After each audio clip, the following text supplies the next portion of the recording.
Assalamualaikum warahmatullahi wabarakatuh. Baik Bapak Ibu hebat, pada HMP kali ini saya Siti Rohana dari SMK Negeri 1 Girisubo akan mempresentasikan tentang materi tentang menjadikan siswa berpribadi unggul melalui pembiasaan Rena Magotri, yaitu karakter religius, nasionalis, mandiri, gotong royong, dan integritas. Baik Bapak Ibu hebat, langsung saja akan saya mulai. Yang pertama,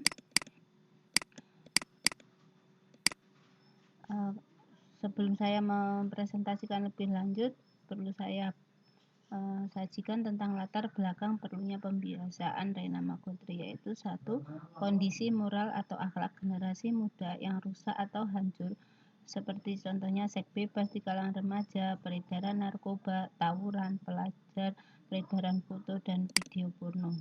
2. Berlangsungnya revolusi digital yang semakin luar biasa, yang mengubah sendi-sendi kehidupan, kebudayaan, peradaban, dan kemasyarakatan termasuk pendidikan, di mana banyak siswa yang sekarang ini lebih cenderung menggunakan HP sehingga sampai lupa waktu, kadang tidak melupakan waktu untuk belajar, membantu orang tua, dan lain-lain karena lebih suka untuk main HP, main game lewat HP. Kemudian yang ketiga, pengangguran terdidik yang mengkhawatirkan dari lulusan SMA, SMK, dan perguruan tinggi. Lulusan SMK ternyata menduduki tempat tertinggi, yakni sampai 17%. Kemudian yang keempat adalah rusaknya moral bangsa dan menjadi akut seperti korupsi, asusila, kejahatan, dan tindak kriminal. Yang kelima, daya kompetitif yang rendah sehingga banyak produk dalam negeri dan sumber daya manusia yang tergantikan oleh produk dan sumber daya manusia dari luar negeri. Tujuan pendidikan penguatan pendidikan karakter melalui pembiasaan Rena Magotri yaitu 1. Mengembangkan platform pendidikan nasional yang meletakkan makna dan nilai karakter sebagai jiwa atau generator utama penyelenggaraan pendidikan. Yang kedua, membangun dan membekali generasi emas Indonesia 2045 menghadapi dinamika perubahan di masa depan dengan keterampilan abad 21. Yang ketiga, untuk mengembalikan pendidikan karakter sebagai ruh dan fondasi pendidikan melalui harmonisasi olah hati atau etik dan spiritual, olah rasa atau estetik, olah pikir atau literasi dan numerasi, dan olahraga atau kinestetik.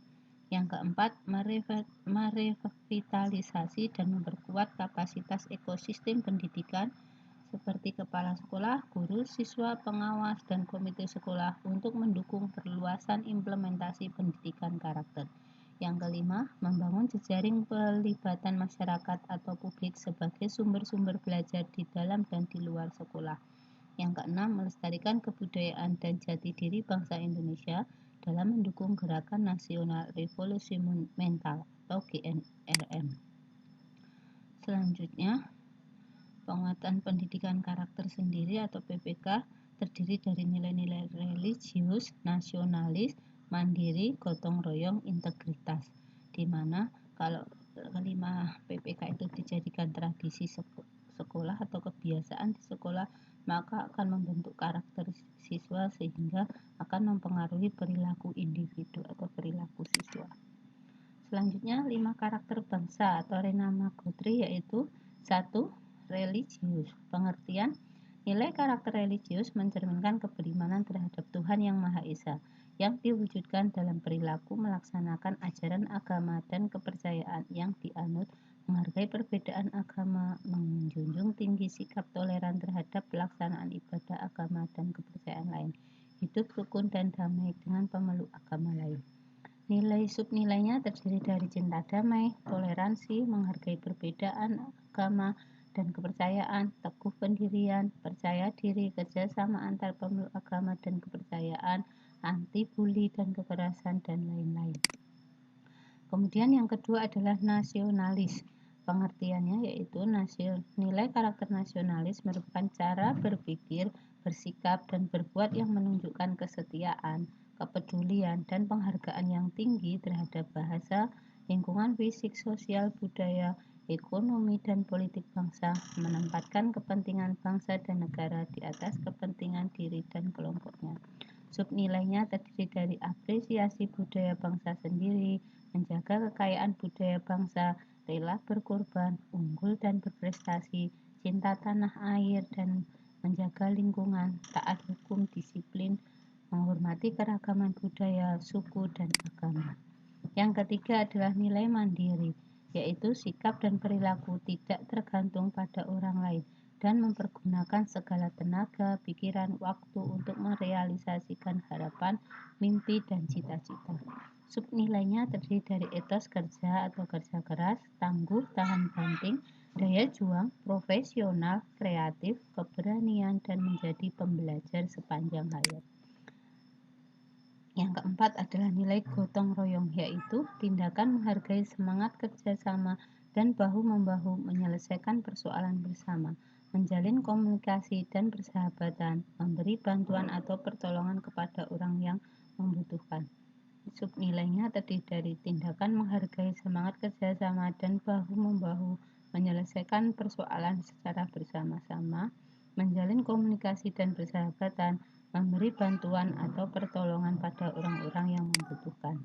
Dan yang terakhir adalah integritas, yaitu nilai yang mendasari perilaku yang didasarkan pada upaya menjadikan dirinya sebagai orang yang selalu dapat dipercaya dalam perkataan, tindakan, dan pekerjaan, memiliki komitmen dan kesetiaan pada nilai-nilai kemanusiaan dan moral atau integritas moral. Subnilai terdiri dari kejujuran, cinta pada kebenaran, setia, komitmen moral, anti korupsi, keadilan, tanggung jawab, keteladanan, dan menghargai martabat individu, terutama penyandang disabilitas. Nah, Bapak Ibu hebat, untuk pembiasaan dari 5 karakter tersebut dapat dilalui sekolah, yaitu yang pertama, karakter religius.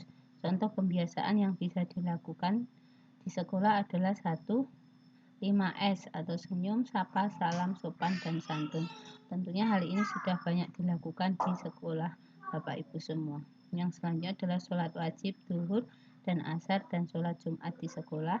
Yang ketiga bisa dengan dilakukan BTA atau baca tulis Al-Quran atau kegiatan kerohanian bagi non-muslim.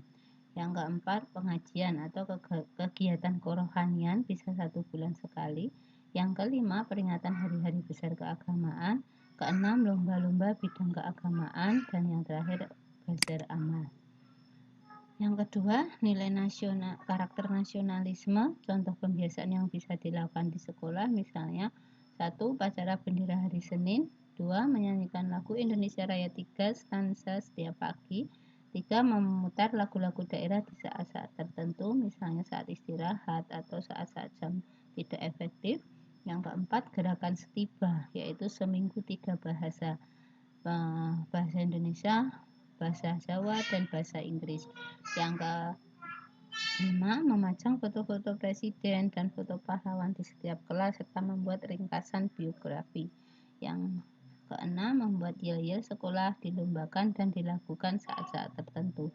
Hal ini untuk menambah semangat para siswa dalam kegiatan pembelajaran. Yang terakhir, misalnya mengundang narasumber untuk menumbuhkan semangat nasionalisme seperti TNI atau Polri ketika saat PLS atau pengenalan lingkungan sekolah. Yang ketiga adalah karakter kemandirian. Contoh pembiasaan yang bisa dilakukan di sekolah, misalnya 1. Menerapkan prinsip disiplin waktu, disiplin prosedur, dan kualitas. Yang kedua bisa dengan menerapkan gerakan wirausaha dini. Yang ketiga menghasilkan karya siswa yang bisa dikomersialkan. Contohnya nanti setiap dari jurusan masing-masing, tata boga misalnya bisa makanan untuk dijual di lingkungan sekolah maupun di luar sekolah. Untuk jurusan multimedia misalnya hasil editing video ataupun misalnya kaos seperti itu, cetak sablon. Untuk yang TKR mungkin bisa dengan membuka layanan servis gratis atau servis berbayar di sekolah. Kemudian ada lomba antar kelas, dan yang terakhir gerakan menabung dengan uang saku sendiri. Yang keempat adalah gotong royong. Contoh pembiasaan yang dilakukan adalah gerakan peduli sosial saat sakit, terkena musibah atau meninggal. Yang kedua gerakan lisap, yaitu lihat sampah, ambil, pisahkan. Keempat gerakan Jumat bersih. Kelima gerakan daur ulang sampah. Keenam menerapkan sistem piket guru dan siswa.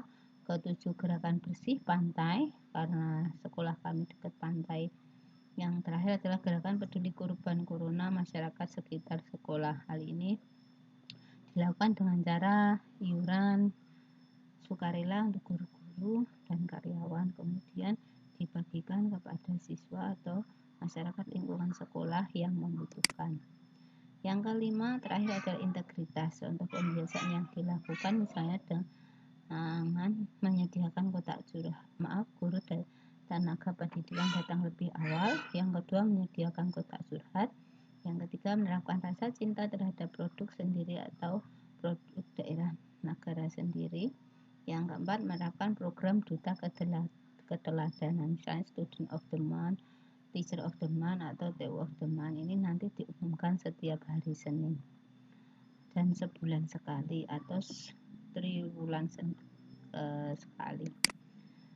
Nah, untuk yang menjadi catatannya adalah kerjasama dan komitmen dari kepala sekolah, guru, dan orang tua umumnya menjadi faktor kunci keberhasilan pelaksanaan pendidikan karakter di masing-masing sekolah, sehingga tidak hanya sekolah saja atau orang tua saja yang bertanggung jawab, tetapi bersama-sama antara guru, orang tua, komite, dan seluruh unsur-unsur pendidikan. Kalau bekerja sama, maka nilai-nilai karakter tersebut dapat ditanamkan pada setiap individu di sekolah. Nah, demikian Bapak Ibu yang dapat saya sampaikan. Mohon maaf apabila ada kesalahan. Ini saya ulangi video ini sebagai tugas divisi batch 6. Semoga bermanfaat. Terima kasih. Wassalamualaikum warahmatullahi wabarakatuh. Waktu kami kembalikan ke moderator. Silahkan Bu Ani untuk sesi tanya jawab. Saya akhiri. Wassalamualaikum warahmatullahi wabarakatuh.